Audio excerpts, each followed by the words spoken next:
தேவனுடைய சித்தத்தின்படி இந்த காலை பொழுதை நமக்கு ஜீவனை கொடுத்து ஆசீர்வதித்து எழுந்திருக்கும்படியாக செய்த தேவனுக்கும் இந்த அனுதின குழுவிலே அமர்ந்திருக்கிற தேவதாசிரியர்களுக்கும் விசுவாசிகளுக்கும் குழுவின் சார்பாக உங்களை முதலாவது எங்களுடைய அன்பின் வாழ்த்துக்கள். இன்றைய நாளில் நாம் வெளிப்படுத்தல் 7ஆம் அதிகாரத்திலே 4ஆம் வசனத்திலே அதற்கு தொடர்பாக 14ஆம் அதிகாரம் 4ஆம் வசனத்தையும் சேர்த்து நாம் படிக்க போகிறோம். அதற்கான காரணம் என்னவென்றால் 1,44,000 பேர் நாங்கள் தான் பரலோகம் போவோம் என்று சொல்லி சில சபையார், அதாவது சில CPM போன்றவர்கள் சொல்லிக் கொள்கிறார்கள். அது எதற்காக அப்படி சொல்லுகிறார்கள் என்றால், ஸ்திரீகளால் கரைப்படுத்தப்படாதவர்கள் நாங்கள் தான். அந்த ஸ்திரீனா என்ன என்பதை அவங்க எப்படி புரிஞ்சுக்கிறாங்கன்னா, விவாகம் செய்தால் அது கரைபடும் என்று உணர்ந்து கொள்கிறார்கள். நாம் இந்த பாடத்தில் இது தொடர்பான சில காரியங்களை தான் படிக்க போகிறோம். 1,44,000 பேரும் அதையும் ஸ்திரீகளால் கரைப்படுத்தப்படாதவர்கள் என்றால் அதனுடைய கருத்து என்ன என்பதை பற்றி தான் இந்த பாடத்தில் நாம் படிக்க போகிறோம். நீங்கள் வாஞ்சியோடும் விருப்பத்தோடும் கேட்பதற்காக கர்த்தர் உங்களை ஆசீர்வதிப்பார். வெளிப்படுத்தலின் விசேஷம் முதலில் கொடுக்கப்பட்ட அந்த கருத்தின் அடிப்படையில் சிலர் தவறாக புரிந்து கொள்கிறார்கள். 7ஆம் அதிகாரம் 4ஆம் வசனத்திலே வெளிப்படுத்தல், முத்திரை போடப்பட்டவர்களின் தொகையை சொல்ல கேட்டேன். இஸ்ரவேல் புத்திரருடைய சகல கோத்திரங்களிலும் முத்திரை போடப்பட்டவர்கள் 1,44,000 பேர். இந்த உருவகமான உண்மையை தவறாக உணர்ந்து கொள்ளப்படுகிறது. இந்த வசனங்கள் இஸ்ரவேலின் 12 கோத்திரங்களில் ஒவ்வொன்றில் இருந்தும் தங்கள் நெற்றியில் முத்திரை போடப்பட்ட 12,000 பேர், மொத்தத்தில் 12 மடங்காக 1,44,000 பேர். இதை குறித்ததான ஜெகோவா சாட்சிகளின் தவறான உணர்ந்து கொள்ளுதல் பற்றி தான் படிக்க போகிறோம். அதற்கான ஒரு வசனத்தினை வாசிப்போம். வெளிப்படுத்தல் 14:4-5. அதில் நிறைய பகுதிகள் இருக்கிறது. அதில் ஒரு பகுதியை மட்டும் நம்ம இன்றைக்கு எடுத்துக்கிற போகிறோம். ஸ்திரீகளால் தங்களை கரைப்படுத்தாதவர்கள் இவர்களே, கற்புள்ளவர்கள் இவர்களே, ஆட்டுக்குட்டியானவர் எங்கே போனாலும் அவரை பின்பற்றுகிறவர்கள் இவர்களே, இவர்கள் மனுஷிலிருந்து தேவனுக்கும் ஆட்டுக்குட்டியானவருக்கும் முதற் பலனாக மீட்டு கொள்ளப்பட்டவர்கள்.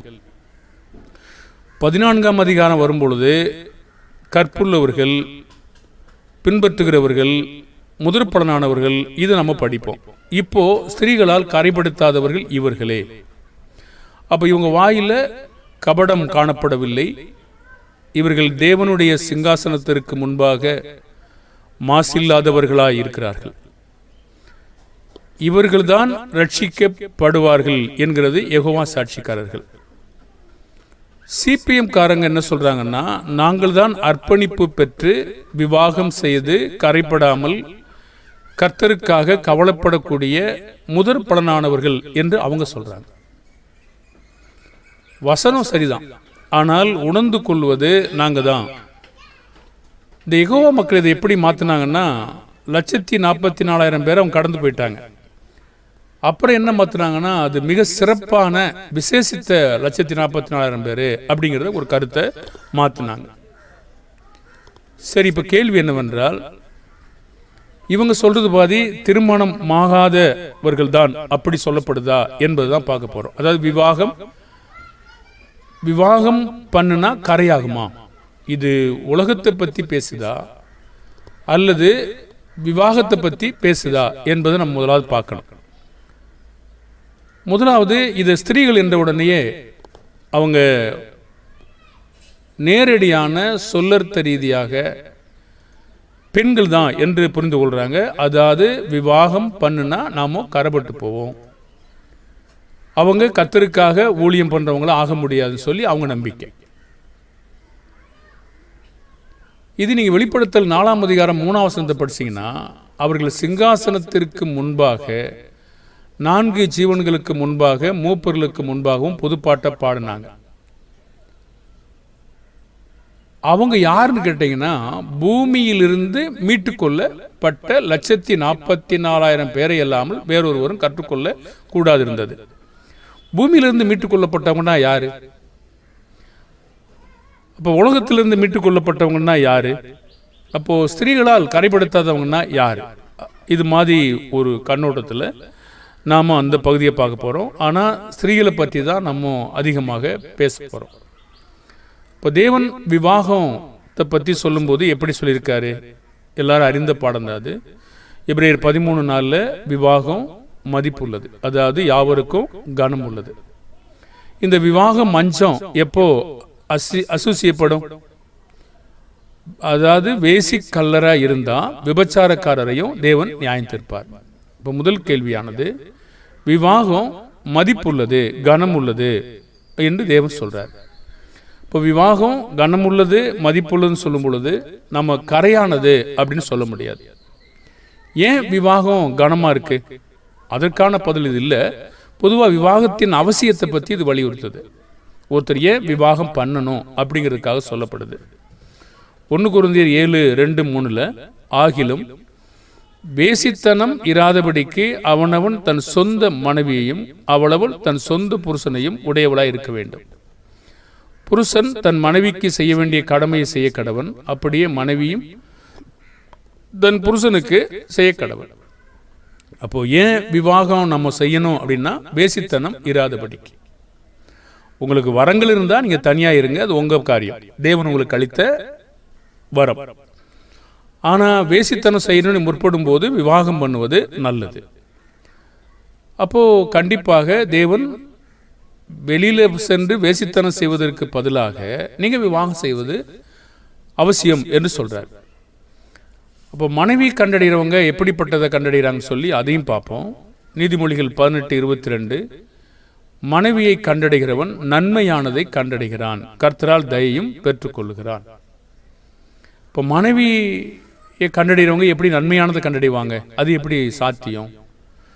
எத்தனை மனைவி தன்னுடைய புருஷனோட உடனே ஒத்து போயிடுறாங்க? சபையார் எத்தனை பேர் இயேசு கிறிஸ்துவோடு ஒத்து போயிடுறாங்க? குடும்பத்தில் எத்தனை பேர் பிள்ளைங்க தகப்பனோடு ஒத்து போயிடுறாங்க? ரொம்ப காலம் ஆகும். சிலர் கீழ்ப்படிதலோடு இருக்கலாம். ஆனால் மனைவி இப்படி கோபக்கார மனைவி, சண்டைக்கார மனைவி, ஒத்துப்போகாத மனைவி, இது எப்படி நன்மையா இருக்கும்? மனைவி கண்டடைகிறவன் நன்மையானதை கண்டடைகிறான் என்ற ஒரு தலைப்பு யூடியூப்ல இருக்கு. அதை நீங்கள் சென்று பார்த்து கொள்ளலாம். சரி, இப்போ நம்ம சொல்ற கருத்தானது, மனைவியை கண்டடைகிறவன் நன்மையானதை கண்டடைகிறான். மனைவி வேணான்னு சொல்லலை, அது நன்மைன்னு சொல்றார். அப்போ நன்மைன்னா நம்ம கரைன்னு எப்படி சொல்ல முடியும்? கணம்னா அது கரைன்னு எப்படி சொல்ல முடியும்? சொல்ல முடியாது. அப்போ இந்த விவாகத்தை தேவன் கரையோடு இணைக்கிறாரா, அல்லது கரைப்படுவதற்காகவே மனுஷங்களை இணைச்சு விடுறாரா? தேவன் இணைக்கிற விவாகம் எப்படி கரையா இருக்க முடியும்? மத்தேயு 19:5-6 இது நிமித்தம் புருஷனானவன் தன் தகப்பனையும் தாயையும் விட்டு தன் மனைவியோடு இசைந்திருப்பான், அவர்கள் இருவரும் ஒரே மாம்சமாய் இருப்பார்கள் என்று அவர் சொன்னதையும் நீங்கள் வாசிக்கவில்லையா? இப்படி இருக்கிறபடியினால் அவர்கள் இருவராயிராமல் ஒரே மாம்சமாய் இருக்கிறார்கள். ஆகையால் தேவன் இணைத்ததை மனுஷன் பிரிக்காதிருக்க கடவன். கேள்வி என்னவென்றால், இந்த விவாகத்தை இணைத்தது யார்? தேவன் தான். அப்போ இணைக்கும் போதே கரையா இருக்கிறது, அதனால நம்ம பாவம் செய்ய வச்சுட்டார்னு அர்த்தமா? இல்லை. சரி, அப்படியானால் விவாகம் பாவமா? ஒரு கன்னிகையோ அல்லது ஒரு ஆணோ விவாகம் பண்ணா பாவமாகுமா? 1 கொரிந்தியர் 7:27 மனைவியோட கட்டப்பட்டிருந்தால் அவிழ்க்கப்பட வகை தேடாதே. நீ மனைவி இல்லாதவனாயிருந்தால் மனைவியை தேடாது, அது அவரவர் சரி. பிறகு ஒரு சில காரியங்கள் இருக்கு அந்த சூழ்நிலை நிமித்தமாக. அப்போ எதுக்காக அப்படி சொன்னார்னு கேட்டிங்கன்னா, நம்ம இன்னும் இந்த முதல் கேள்விக்கு சொல்லலை, பாவமா இல்லையான்னு சொல்லலை, பின்னாடி சொல்லுவோம். இந்த உபத்திரவம் வேண்டுமா வேண்டாமா அவரவர் தான் முடிவு செய்யணும். ஏன்னா அந்த நாட்களில் சில உபத்திரவங்கள் இருந்தது. அவர் சொல்றாரு 1 கொரிந்தியர் 7:28 நீ விவாகம் பண்ணினாலும் பாவம் அல்ல, கன்னிகை விவாகம் பண்ணினாலும் பாவம் கிடையாது. பாவம் அல்ல. ஆகிலும் அப்படிப்பட்டவர்கள் சரீரத்தில் உபத்திரவப்படுவார்கள், அதற்கு நீங்கள் தப்ப வேண்டும் என்றிருக்கிறேன் அப்படின்னு ஒரு காரண காரியத்தையும் பின்பு சொல்றார். சரி, அப்படியானா விவாகம் பாவமாண்டு ஒரு கேள்வி கேட்டோம் இல்லையா? விவாகம் பாவம் அல்ல, கன்னிகை விவாகம் பண்ணாலும் பாவம் அல்ல. அப்படியானா விவாகம் பாவம் கரை அப்படி நினைக்கிறது கர்த்தருடைய வார்த்தைக்கு எதிராக இல்லையா? நிச்சயமா எதிராக தானே இருக்குது. விவாகம் பண்ணினவர்கள் எதை குறித்து கவலைப்படுவாங்க? விவாகம் இல்லாதவங்க எதை குறித்து கவலைப்படுவாங்க? அதை பிரித்து காட்டுறாரு. 1 Corinthians 7:33-34 விவாகம் பண்ணினவன் தன் மனைவிக்கு எப்படி பிரியமா இருக்கலாம் என்று உலகத்துக்குரியவைகளுக்காக கவலைப்படுவான் படுகிறான். 34 அதுபோல மனைவியானவளுக்கும் கன்னிகைகளுக்கும் வித்தியாசம் உண்டு. விவாகம் இல்லாதவள் சரீரத்திலும் ஆத்துமாவிலும் பரிசுத்தமாக இருக்கும்படி கர்த்தருக்குரியவைகளுக்காக கவலைப்படுகிறார். விவாகம் பண்ணினவள் தன் புருஷனுக்கு எப்படி பிரியமா இருக்கலாம் என்று உலகத்துக்குரியவர்களுக்காக கவலைப்படுகிறார். சரி, இது ரெண்டுமே பாவமா? பாவம் இல்லைன்னு சொல்லிட்டார். அப்ப அது எப்படி பாவமாக முடியும்? அப்ப இந்த கவலை எதை சார்ந்தது? அவங்களுக்கு சேவை செய்வதை சார்ந்ததாக இருக்க கடவுது. அப்போ உபத்திரவத்திலிருந்து அவங்க நீங்கி இருக்கிறாங்க அப்படிதான் சொல்ல முடியும். உபத்திரவத்தில் சிலர் இருக்கிறாங்க, அது உபத்திரவம். இவங்க அதுல இருந்து வித்தியாசப்பட்டவங்களா இருக்க விரும்புறாங்க. அப்ப விவாகம் இல்லாதவள் சரீரத்திலும் ஆத்துமாவிலும் பரிசுத்தமா இருக்கும்படி. அப்ப விவாகம் பண்ணா அவங்க அசுத்தமாயிட்டாங்களா? அப்படி பதில் இல்லைங்க. விவாகம் யாவருக்கும் கனம் உள்ளதுன்னு இருக்கு. அப்படியானால் எதிர்மாறாக சொல்வதற்கு இங்க ஒண்ணுமே கிடையாது. விவாகம் இல்லாதவள் சரீரத்திலும் ஆத்துமாவிலும் பரிசுத்தமா இருக்கும்படி அப்படின்னா, இப்போ மனைவியானவளுக்கும் கன்னிகளுக்கும் வித்தியாசம் உண்டு. விவாகம் இல்லாதவள் சரீரத்தில் இறஞ்ச கரையாகும் வசனம் ஏதாவது சொல்லுதா? இல்லையே. ஆத்துமாவிலும் பரிசுத்தமா இருக்கும்படி அப்படின்னா அவங்க அவங்க திருமணம் பண்ணா அது கரை, அந்த பரிசுத்த பத்தி சொல்லுதா? அப்படி சொல்றது மாதிரி இங்க எதுவும் இல்லையே. அப்ப தேவன் உங்களை கட்டுங்க, திருமணம் கட்டிட்டு கரைன்னு சொல்லிட்டாரா? அப்படி சொல்லலையே. அப்ப இது என்னது? விவாகம் இல்லாதவள் சரீரத்திலும் ஆத்துமாவிலும் பரிசுத்தம்னா என்ன? பிரித்தெடுக்கப்படுவது. அப்போ அவங்க உலகத்திலிருந்து பிரிந்து வர்றதை பற்றி தான் அது பேச தவிர விவாகம் பண்ணினாலும் பாவம் இல்லைன்னு சொல்லிட்டாரு. அது கரையோ பாவமோ என்று சொல்லலையே. அப்படியானா அது எப்படி அது கரையாயிடும்? அப்படி எதிர்மாற எடுத்தீங்கன்னா அது ஒத்து போகுமா? ஒத்து போறது மாதிரி இல்லை. பாருங்க, ஒரு வசனத்தை மட்டும் நீங்க எடுக்காம இது என்ன சொல்றாருன்னா, விவாகம் இல்லாதவங்க, விவாகம் பண்ணவங்க தன்னுடைய கணவனுக்கு மனைவிக்கு சேவை செய்வதை குறித்தும் உலகத்தினுடைய காரியங்கள், அதாவது அவங்களுக்கு சேவை காரிய தேவைகளை சந்திப்பதிலே அவங்க ஒரு கவலையா இருப்பாங்க. அதுல இருந்து அவங்க விடுபடுறாங்க, அவ்வளவுதான். பாருங்க, இங்க சொல்லக்கூடிய கருத்து அதுதான். அதுல இருந்து அவங்க பிரித்து எடுக்கப்படுறாங்களே தவிர மற்றபடி வேற கருத்துக்களை இங்க சொல்றதுக்கு ஒண்ணுமே கிடையாது. அவங்க விரும்பினதை ஒரு விருப்பமான கிச்சன் மேடை அமைக்க விரும்பலாம், அல்லது விருப்பமான புடவை எடுக்க விரும்பலாம், அல்லது விருப்பமான இடத்துக்கு கொஞ்சம் ரிலாக்ஸாக இருக்கும்படி கூட்டிகிட்டு போகலாம். இது எது வேணா இருக்கலாம். அதிலிருந்து விவாகம் இல்லாதவங்க விடுதலையாக இருக்காங்க, அவ்வளோதான். இதுதான் இங்கே கருத்து பொருத்தப்படுமே தவிர மற்றபடி கூடுதலாக அவங்க பரிசுத்தத்தை இழந்துட்டாங்க அப்படின்னு சொல்லவே முடியாது. அந்த கருத்தோடு இந்த வசனம் பேசவும் இல்லைங்கிறத நமக்கு சரியாக கண்டுபிடிச்சிக்கணும். அப்போ ஏற்ற துணையை ஏற்படுத்தினது யார்? தேவன் தான். மனிதன் தனிமையாக இருப்பது நல்லதுன்னு நினைச்சாரா? நல்லது இல்லைன்னு நினைச்சாரா? நல்லது அல்லன்னு நினைச்சாரு. ஏன் நல்லது அல்ல அப்படின்னு இங்கே சொல்லலை. மற்ற வசனங்களுக்கு போய் நல்லதா திருமணம் ஆகாத இருக்கும் பொழுது, உலகம் உண்டான பிற்பாடு, அநேக பெண்கள் வந்த பிற்பாடு அவன் தனியா இவனை பற்றி சொல்லுது. இங்கே மற்ற மனுஷங்களை பார்த்தோம்னா இங்கே மனுஷன் தனிமையாக இருப்பது நல்லது இல்லைன்னு சொல்றாரு. ஏன் இல்லைன்னா வேசனம் பண்ணுறதுக்கு இங்கே யாருமே கிடையாது. ஏன்னா ஆதாம் மட்டும்தான் இருக்கார். ஆனால் நம்ம காலங்களில் போத்தனோம்னா அவர் வேசித்தனம் பண்ண வாய்ப்பு இருக்கு. அப்போது இந்த காரியமானது அதில் போய் பொருந்தாது. ஏன்னா மனிதன் தனிமையாக இருப்பது நல்லதுன்னா தேவனுக்கு ஒரு சித்தம் இருக்கு, சந்ததியை பெருக்கணும், அவங்க இன்னும் அதிகமான திட்டங்கள் இருக்கு. அதனால அந்த கருத்தில் அவர் நல்லது அல்லன்னு யோசிப்பாரே தவிர வேற கருத்து அங்கே இருப்பதற்கான அதிகமாக சாத்தியங்கள் அப்பொழுது இல்லை. ஏன்னா நல்லது இல்லை அப்படின்னா வயசு தர முடியும்னா பெண்கள் இல்லைங்க, இல்லை. அப்போது இந்த காரியங்கள்லாம் தேவன் திட்டமிட்டு தான் சில வேலைகளை செஞ்சிருக்காரு. அப்போ மனுஷியமும் தேவன் எப்படி உண்டாக்கினார் என்று விவரிக்கிறார். நிறைய காரியங்களை சொல்லிகிட்டே வர்றார் இல்லையா. ஆதியாகமும் 2:21 25 வரைக்கும். அப்போது தேவன் பாருங்கள் ஒரு திட்டத்தோடு சில வேலைகளை செய்கிறார். நித்திரையை வர பண்ணிட்டு அவன் விழாயிலிருந்து எடுத்து சதையில் அடைச்சிட்டாரு. அப்போ தேவனாய கர்த்தர் தாம் மனுஷனில் எடுத்த விழா எலும்பை மனுஷியாக உருவாக்கி மனுஷனிடத்தில் கொண்டு வந்தார். அப்போ அவர் சொன்னார், ஆதாம் இவள் என் எலும்பின் எலும்பும் என் மாம்சத்தில் மாம்சமாக இருக்கிறாள், இவள் மனுஷனில் எடுக்கப்பட்டபடியால் மனுஷி எண்ணப்படுவாள் என்றார். அப்போ ஆதாமுக்கு எப்படி தெரியும்? தேவன் சொல்லாமல் ஒருத்தருக்கு எப்படி தெரியும்? அதனால புருஷன் தன் தகப்பனையும் தாயையும் விட்டு தன் மனைவியோட இசைந்திருப்பான், ஒரே மாம்சமாக இருப்பாங்க அப்படின்னு சொன்னார். இதெல்லாம் எதுக்கு பேசுகிறோம்னா, விவாகம் ஒரு கரை அப்படின்னு பேசுறதுக்கு தவறான புரிந்து கொள்ளுதல் அங்கே இருக்கிறது. 1 Corinthians 7:34 தான் அவங்க தவறாக புரிஞ்சுக்கிறாங்க. அந்த வெளிப்படுத்தல் 14:4 தவறாக புரிஞ்சுக்கிறாங்க. அப்போது நம்ம அதனுடைய சூழ்நிலையை விவரித்து சொல்லிட்டோம், அதனுடைய தொடர்பையும் நம்ம பிரித்து காட்டிட்டோம். ஆகினால விவாகம் மதிப்புள்ளது, கனம் உள்ளது, நன்மையானது, தேவனுடைய சித்தத்தின்படியானது, இதெல்லாம் நிறைய காரியங்களை நாம் சொல்ல முடியும். இப்போ ஏற்ற துணையை கொடுப்பதில் தேவனுக்கு ஆவிக்குரிய காரண காரியமும் இருந்துச்சு. அப்போது 1 Corinthians 11:7 புருஷனானவன் தேவனுடைய சாயலும் மகிமையுமாக இருக்கிறபடியால் தன் தலையை மூடிக்கொள்ள வேண்டுவதில்லை, ஸ்திரீயானவள் புருஷனுடைய மகிமையாக இருக்கிறாள் என்று சொல்கிறார். ஆரம்பத்தில் உண்டாக்கும் போது தேவன் ஆணும் பெண்ணும் உண்டாக்கினார், தேவ சாயலாகவே உண்டாக்கினார் சொல்கிறார். அது உண்மைதான். அப்போ தேவ சாயல் என்ன என்று நம்ம அங்கே போகும்போது தான் அந்த தேவ சாயல் என்னென்று சொல்ல முடியும். இங்கே சொல்லுகிற கருத்தானது அது இல்லைன்னு சொல்லலை. புருஷனானவன் தேவனுடைய சாயலும் மகிமையாக இருக்கிறபடியால் தன் தலையை மூடிக்கொள்ள வேண்டியதில்லை, ஸ்திரீயானவள் புருஷனுடைய மகிமையாக இருக்கிறாள் என்று ஒரு வித்தியாசத்தை காட்டுவதற்காக அதை அவர் சொல்கிறார். அப்போ யார் யாருக்காக சிருஷ்டிக்கப்பட்டது, யார் யாருக்காக சிருஷ்டிக்கப்படலைன்னா அதையும் சொல்கிறார் பாருங்க. அப்போது இதெல்லாம் தேவனுடைய திட்டத்தில் சரியாக இருக்கு இல்லையா.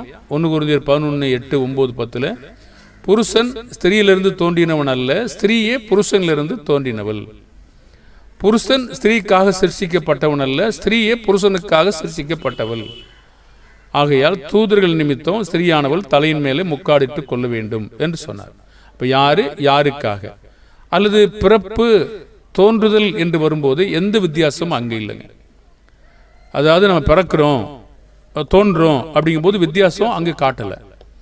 1 Corinthians 11:12 ஆகிலும் கர்த்தருக்குள் ஸ்திரீ இல்லாமல் புருஷனும் இல்லை, புருஷம் இல்லாமல் ஸ்திரீயும் இல்லை.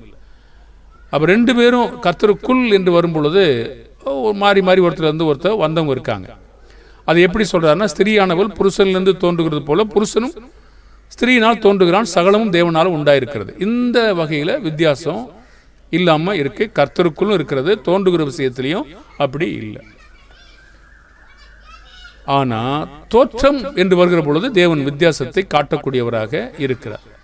அப்போ எதுவரை மனைவியானவள் பிரமாணத்தில் கட்டப்பட்டிருக்காங்க 7:39. இது எதுக்கு படிக்கிறோம்னு நம்ம முன்னாடி சொல்லிட்டோம். ஒரு ஸ்திரீயானவள் ஸ்திரீகளால் கரைப்படுத்தப்படாதுன்னு சொல்லும் பொழுது இது நேரடியான ஸ்திரீயை பற்றி பேசுகிறது இல்லை. தேவனுடைய திட்டம் ஸ்திரீயை ஒரு புருஷனுக்கு கொடுப்பதிலே, அதுக்கு சட்டத்திட்டங்களை விதிப்பதிலும் கவனமாக இருந்திருக்கிறார் என்பதை சொல்லுவதற்காகத்தான் இந்த பாடத்திட்டங்களை நாம் மேன்மையாக போய்த்து கொண்டிருக்கிறோம். அப்போ எதுவரை ஒரு மனைவியானவள் பிரமாணத்தினால் கட்டப்பட்டிருக்கிறார் என்றால், மனைவியானவள் தன் புருஷன் உயிரோடு இருக்கும் காலம் அளவும் பிரமாணத்தினால் கட்டப்பட்டிருக்கிறாள். தன் புருஷன் மரித்த பின்பு தனக்கு இஷ்டமானவனாயும் கர்த்தருக்கு உட்பட்டவனுமாய் இருக்கிற எவனையாயிலும் விவாகம் பண்ணிக்கொள்ள விடுதலையாய் இருக்கிறாள் என்று சொல்லுது. அப்போது தனக்கு இஷ்டமானவன் அப்படின்னு இருக்கு இல்லையா, அப்போது அவளே தேர்ந்தெடுக்கக்கூடிய உரிமை உள்ளவளாய் இருக்கிறாள். யார் என்றால் புருஷன் மரித்த ஒரு மனைவி. அது எவனையாம்னா கர்த்தருக்குள் இருக்கக்கூடிய தான் விரும்பின ஒருவனை அவள் தேர்ந்தெடுக்க அதிகாரம் இருக்கிறது. அது கர்த்தருக்கு உட்பட்டவனாக இருக்கணும். அப்போது எவனையாகிலும் ஒரு வார்த்தை இருக்கு இல்லையா, அப்படி அவள் யாரை விரும்புகிறாளோ அவனை அவன் தெரிந்து கொள்வதற்கு அவள் விடுதலையாக இருக்கிறாள். அப்போ புருஷன் மனைவி பற்றி சில விதிமுறைகளை கையாளும்படி கட்டளையிட்டிருக்கார். ஏன்னா அவங்க அதை கீழ்ப்படிஞ்சிருக்கணும். ரோமர் 7:2-3 புருஷன் உயிரோடு இருக்கிற வரைக்கும் அவங்களுக்கு கீழ்பட்டிருக்கணும். அதை மீறும்போது விபச்சாரி எண்ணப்படுவாள் என்று சொல்லப்படுது. இப்போ புருஷனுக்கு மனைவியானவள் புருஷருக்கு கீழ்ப்படிந்திருக்க வேண்டும் என்று கட்டளையும் விட்டிருக்காரு. புருஷர்கள் மனைவிகளில் அன்பு கூறும்படி கட்டளையிட்டிருக்காரு. எபேசியர் 5:22 அதை வாசிக்கிறோம். மனைவிகளே கர்த்தருக்கு கீழ்ப்படுகிறது போல உங்கள் சொந்த புருஷருக்கு கீழ்ப்படியுங்கள். இப்போ புருஷன் மனைவிக்குள்ளாக பெரிய ரகசியம் சபைக்காக வைத்திருப்பதாகவும் சொல்றார். எபேசியர் 5:23-31 வரைக்கும். அப்போ இது முடிவா அந்த பாகத்தை ஒரு பகுதியை முடிப்போம்.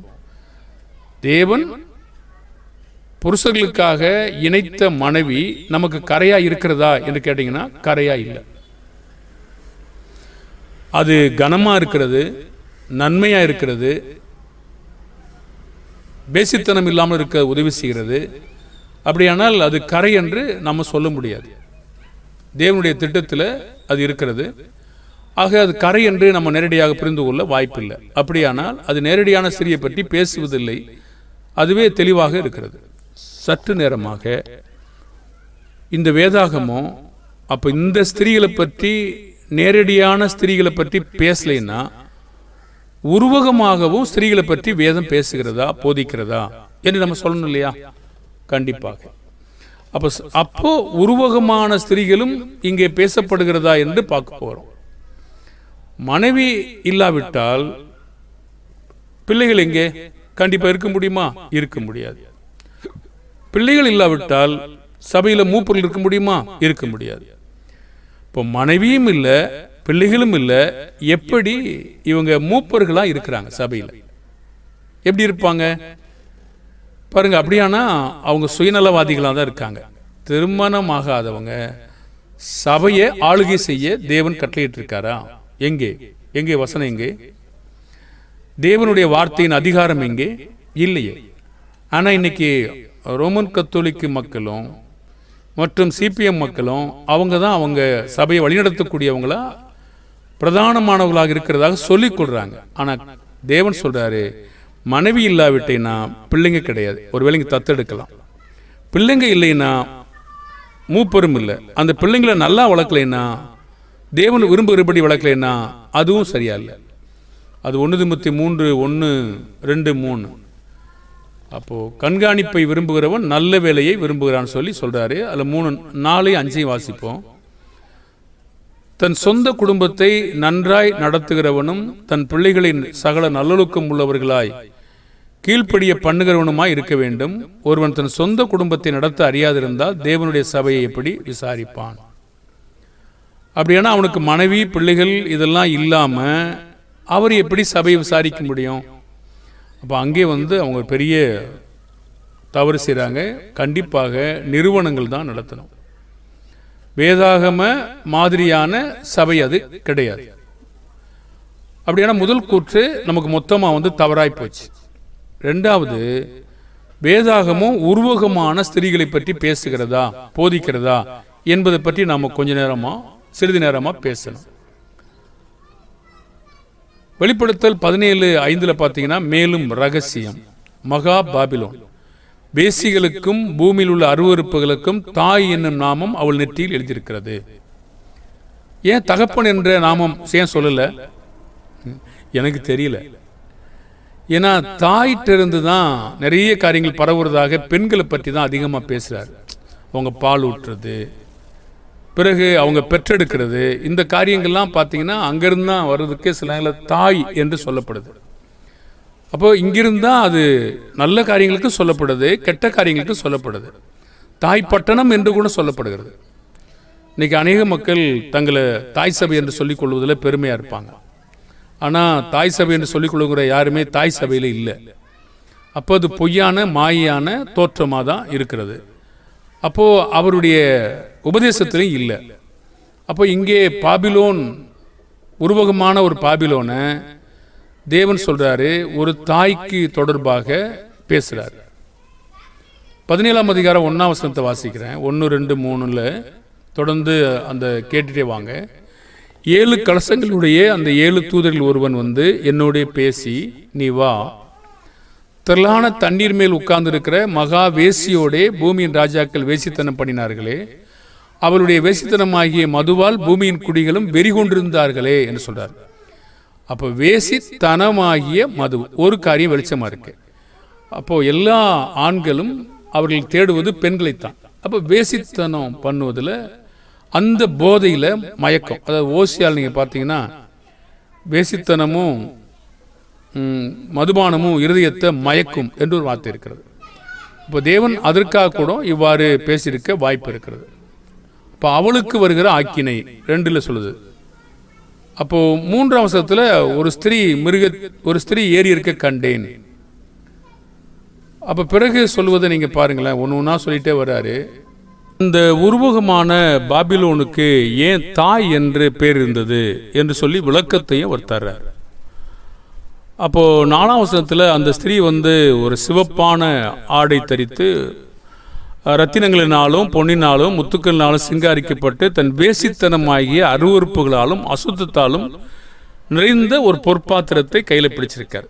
அப்போது பாவத்தை பரப்புற ஒரு இடமா இருக்கு. அது மேலும் சொல்ற ரகசியம், மகா பாபிலோன் எப்படி இருக்குன்னா வேசிகளுக்கும் பூமியில் அருவறுப்புக்கும் தாய் என்னும் நாமம். அப்போ தாயினா அது வேசித்தனத்தை பரப்புது, அருவறுப்பை பரப்புது. இதில் தான் அந்த நெற்றியில் எழுதியிருக்கிறது. அப்போ சில மக்கள் கேட்பாங்க, அவன் நெற்றியில் எழுதி ஒட்டியிருக்கிறத நீங்கள் பார்க்கலையான்னு கேட்பாங்க. ஏன்னா அவங்களுடைய பேச்சும் அவங்களுடைய செயலும் அந்த அவன் யார் என்பதை சொல்லுகிறது. அதே போல் இவங்க பிரபலமான இந்த அசுத்தத்தை பரப்பிட்டு இருக்காங்க. அப்போது அவங்க என்ன செய்கிறாங்கன்னா மற்ற பரிசுத்தவான்களை கூட கொல்றாங்க. இப்போ கேள்வி என்னென்னா, உருவகமான ஒரு ஸ்திரீயை பற்றி இது பேசுகிறதா? ஆமாம், கண்டிப்பாக. அப்போது 17:9 வசனத்தை படிக்கிறேன். ஞானமுள்ள மனம் இதில் விளங்கும், அந்த 7 தலைகளும் அந்த ஸ்திரீ உட்கார்ந்து இருக்கிற 7 மலைகளாம். 18ஆம் வசனம், நீ கண்ட ஸ்திரீயானவள் பூமியின் ராஜாக்கள் மேல் ராஜ்யம் பண்ணுகிற மகா நகரம் என்று சொன்னார். அப்போ இது போன்ற நாம ஸ்திரீகள் கரைபடும் சொல்லும் பொழுது இந்த விதமான ஒரு உலகத்தால் நாம் கரைபடவும் முடியும் அப்படிங்கிறதுக்கு வேதவசனம் சான்று இருக்கிறது. ஒரு சான்று இல்லை, நிறைய சான்றுகள் இருக்கிறது. ஆகையினால நம்ம வேத வசனங்களை படிக்கும் பொழுது அது உருவகமான ஸ்திரியா அல்லது நேரடியான ஸ்திரியா, அந்த 14ஆம் அதிகாரம் மேலேயே பூமியிலிருந்து மீட்டுக் கொள்ளப்பட்டவர்கள் என்று ஒரு வார்த்தை இருக்கிறது. அப்போது சில இந்த ஸ்திரீகளை பற்றி கெட்ட உதாரணங்களும் இருக்கிறது, நல்ல உதாரணங்களும் இருக்கிறது.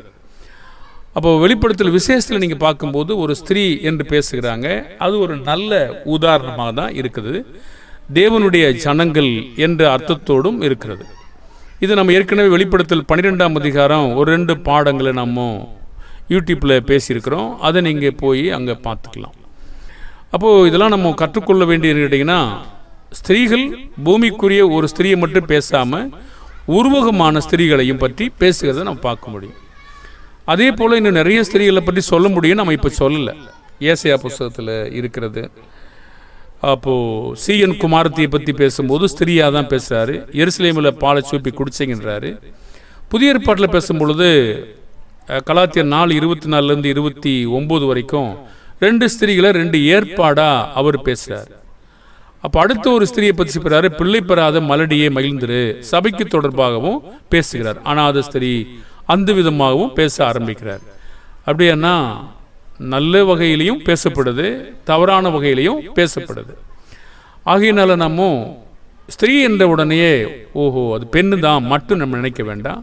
அதுக்கு தொடர்பாக விவரிக்கிற விவரிப்பை பொறுத்து தான் நம்ம யாருன்னு என்ன செய்ய முடியும், அங்கே புரிந்து கொள்ள முடியும். பிரியமான தேவனுடைய பிள்ளைகளே, தேவன் 1,44,000 பேர் ஸ்திரீகளால் கரைபடுத்தார் சொல்லும் பொழுது அது உருவகமான ஸ்திரியை பற்றி பேசுகிறத தவிர நேரடியான ஸ்திரியை பற்றி பேசுறது மாதிரி நம்ம காண முடியாது. இன்னும் அவங்க சொல்கிற கருத்தின்படி நீங்கள் பார்த்தீங்கன்னா ஸ்திரீகள்னா விவாகம் பண்ணுறது தான் ஸ்திரீன்னு சொல்லி அவங்க யோசிக்கிறாங்க. ஒரு பெண்ணை ஒரு ஆண் திருமணம் செய்வது கரை, அப்படி அவர் சொன்னதே கிடையாது.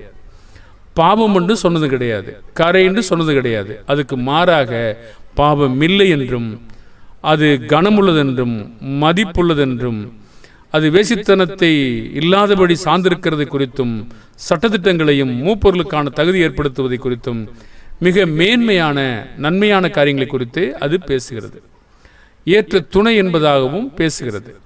அப்போது மனைவிக்கான சட்டங்களை கொடுத்து பேசுகிறார், சபைக்கு தொடர்பாகவும் சில இடங்களில் பேசுகிறார். ஆகிய நல்ல நோக்கங்களை வைத்திருக்கிற பொழுது நாம் தவறாய் வேதவசனங்களை புரிந்து கொள்ளாதிருப்போமாக. பிதாவாகிய தேவனுடைய தயவும் இரக்கமும் உணர்ந்து கொள்ளுதலும் நமக்கு என்றென்றும் இருப்பதாக. அதை வாஞ்சிக்கிற, இதை கேட்கிற, உணர்ந்து கொள்ளுகிற ஒவ்வொரு பிள்ளைகளுக்காக நாங்கள் தொடர்ந்து செபிக்கிறோம். இந்த குழுவிலே அமர்ந்து கேட்கிற அனைவருக்கும் தொடர்ந்து நாங்கள் செபித்துக் கொண்டிருக்கிறோம். நீங்கள் ஒவ்வொரு நாளும் பக்தி விருத்தியடைய பிதாவாகிய தேவன் உங்களை ஆசீர்வதிப்பார். ஜெபிப்போமா? பரலோக பிதாவே, இந்த நேரத்திற்காக நன்றி.